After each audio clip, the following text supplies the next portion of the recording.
Shalum. So it's been about 2 days since I found this out. So I had gone down to Atlanta to take care of some business last week, and I came back on Tuesday this week. And y'all, I can't remember what Tuesday is in the Hebrew, so I know it's Yom something. So maybe it's Yom Shalishi. I'm not really sure, but anyway, came back on Tuesday, and while I was down there, it was a bunch of tests and things that I needed to endure and trials that I kind of went through, and praise Yah that I passed the tests that were presented while I was down there. But as I was leaving, it was certain things that I had to leave behind. I used to live there 20 something years. I lived in Atlanta. So, I have a lot of connections to Atlanta, Georgia. But it was some things I had to leave behind. So I was kind of in a grieving type state because, even though we do walk away from things that Yahuah tells us to walk away from, it doesn't mean it doesn't hurt when you do it. We still have emotions. I did what he said. I didn't regret walking away. It was just, I have connections, So as I was doing it, I just felt like, let me just worship, because even though I was grieving, I knew that I was walking towards something better, Yahusha. So my heart was grieving the loss, but my Ruach was excited for the gain, if that makes any sense. Well, usually I would talk to my dad, my mom, somebody on the phone the entire way, just because it just makes the time go by faster. But I felt this strong urge to worship. So there's this guy on YouTube that just makes instrumentals, spiritual instrumentals, and I just play them. Sometimes I've been inspired to put lyrics to it, and it's mainly just for me to sing to Yahuah. And I had recently asked him to give me a new song, because he had given me several songs, in the past, and I was like, can you give me a new song? And this one song came on, and I had heard this instrumental before in the past and never had any inspiration to put lyrics to it. Well, I'm driving in the car. It's just me and my son. My son's got his earbuds in. He's doing something on his phone, and those earbuds are noise canceling. So he didn't even realize I was in the car singing. Said all that to say, I started singing to it. Sometimes I record it so I can go back and sing the same thing later on, because, if it's something that I'm like, okay, this sounds great, I want to sing it again. That's just me, right? So I'm in my room later on that night, or maybe it was Wednesday night. I can't remember, but I'm in my room and I've got some green noise canceling headphones on. So with them being noise canceling, they are excellent Bluetooth headphones. And I'm just listening to the playback of that one particular song I was telling you about. And I'm like, okay. Well, it gets to one part where I'm singing, and there's another voice harmonizing with me. And this is not the first time this has happened. This is the second time this has happened to me. The first time it happened to me, it was just so quick that, it happened, but it was very quick. This time, it went on for a little bit longer. And I was just like, and I played it back several times, because when I first heard it, I was just casually listening to the song, and then I heard it again, and I was like, and so I paused it and ran it back and listened again. And I was like, that's definitely another voice.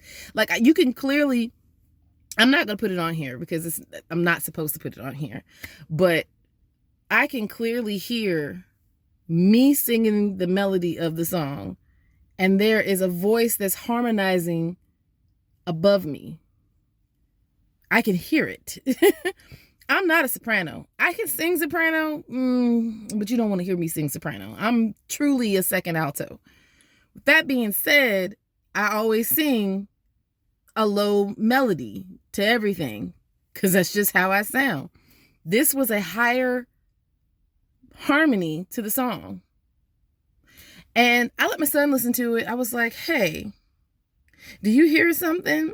And he said, well, Mom, it sounds like somebody singing with you.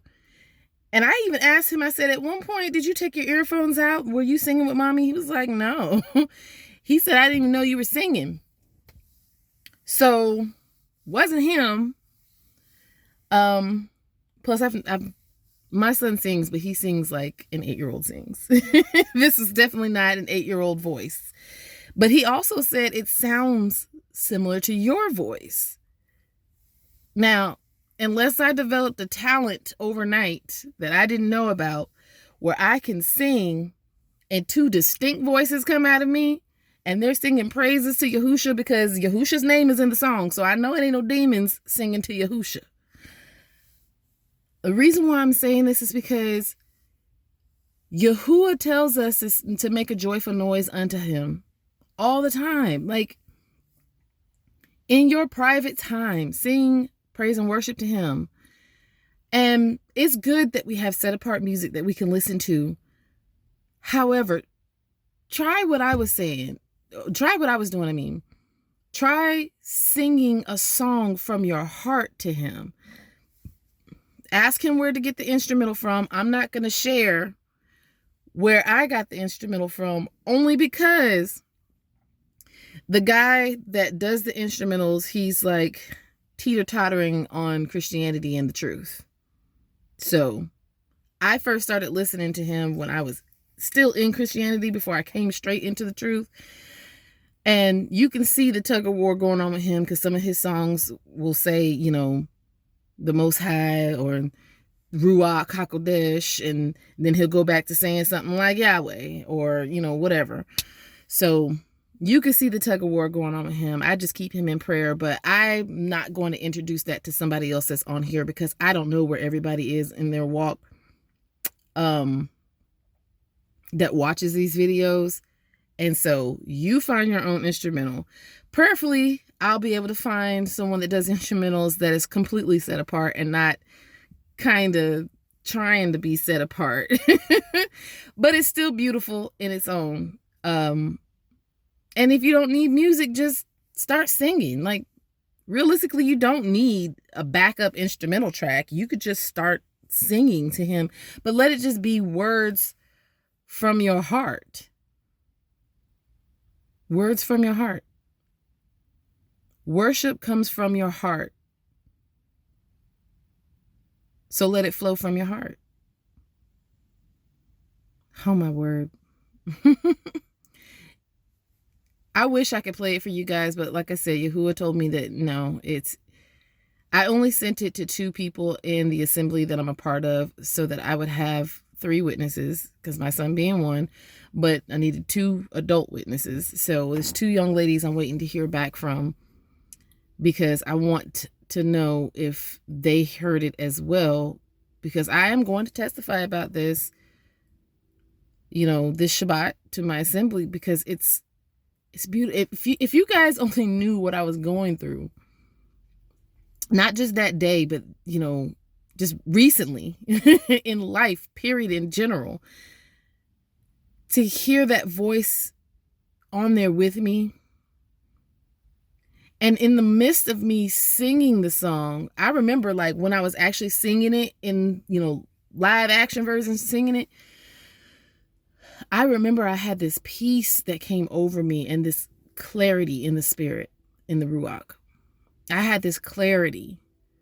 And the clarity, I am going to share that with you. The clarity was of Yahusha as my bridegroom, and it being a real relationship. You know, that's one of the things Ruach HaQadash was talking to me about recently was, you know, we say that Ab Yahuah is our father and that Yahusha HaMashyach is our bridegroom. But do we really believe that? Is it a real relationship to us, or is it a figment of our imagination, something fictional? Because if you think about it, this is what Ruach HaQadash said to me. If you think about it, when we're in, most of us, when we're in earthly relationships and we truly love that person, we do things that make that person happy. We don't cheat on that person. We don't lie to that person. We don't discredit that person publicly. Like we put our best foot forward. So to do that to Yahusha is not impossible. It's just what Ruach HaQadash was saying to me is, he said many people don't really view it as a real relationship. It's something that we say, but it's not something that we all truly believe. John 14 was a good chapter, and this is around the time when I was reading it, this is around the time that, Ruach HaQadash was talking this to me. Yahusha really laid out the type of woman he's looking for. Obedient. If you love me, keep my commands. That's what he says in John 14. I don't remember the verse. Go read it. If you love me, keep my commands. So prior to that, he started it off with, hey, in my Father's house are many mansions. I go to prepare a place for you, yada, yada, yada. So it's really like, it's a courtship. He's giving his bride, who is his Talmudim, his students, he's giving his bride promises. A promise to come back for you after I build this place for us to be together. And if you love me, you'll do what I said. Like, it's a two-way street.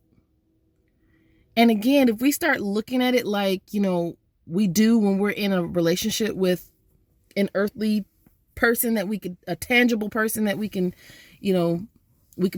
physically touch.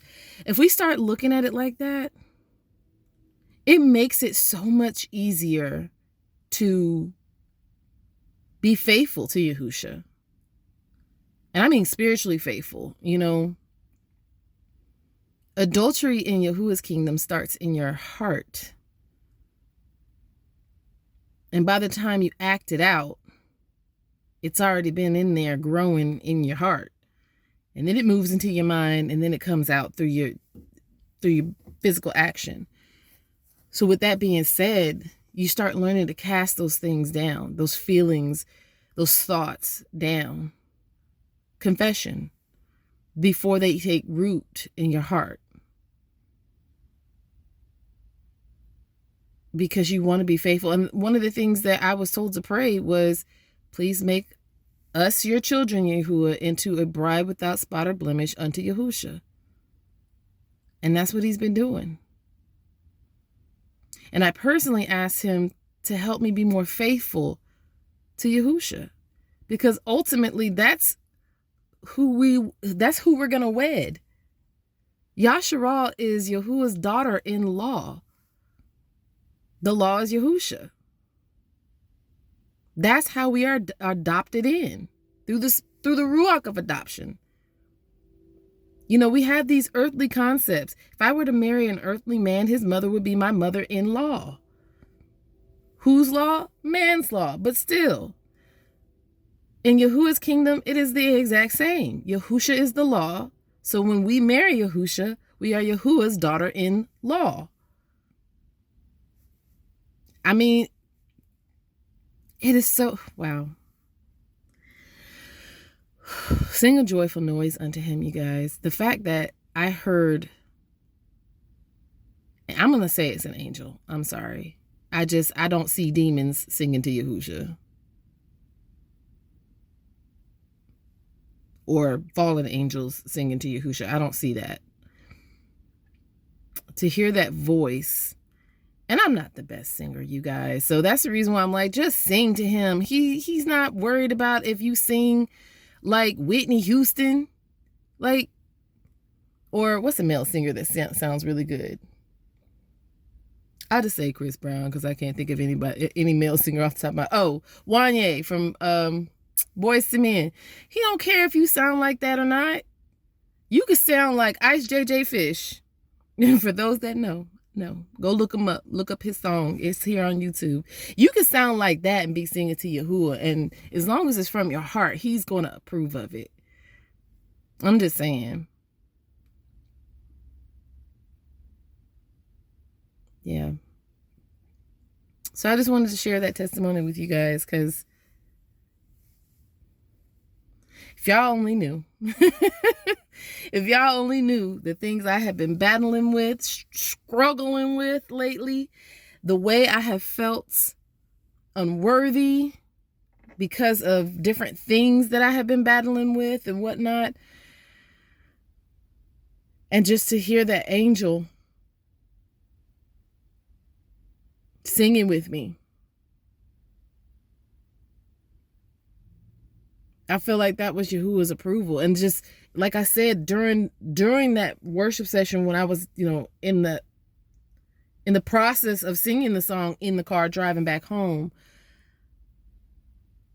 just the clarity, the clarity that I had, knowing that what I was leaving was nothing compared to what I'm going to.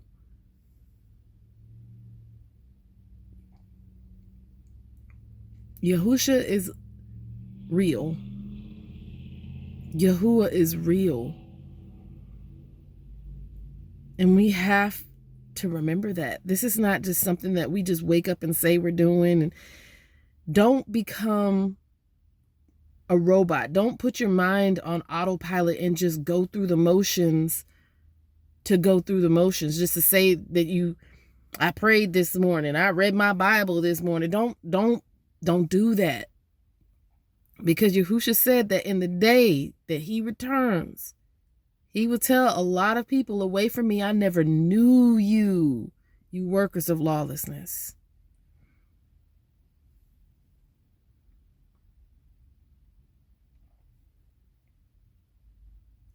Yeah. Shalom.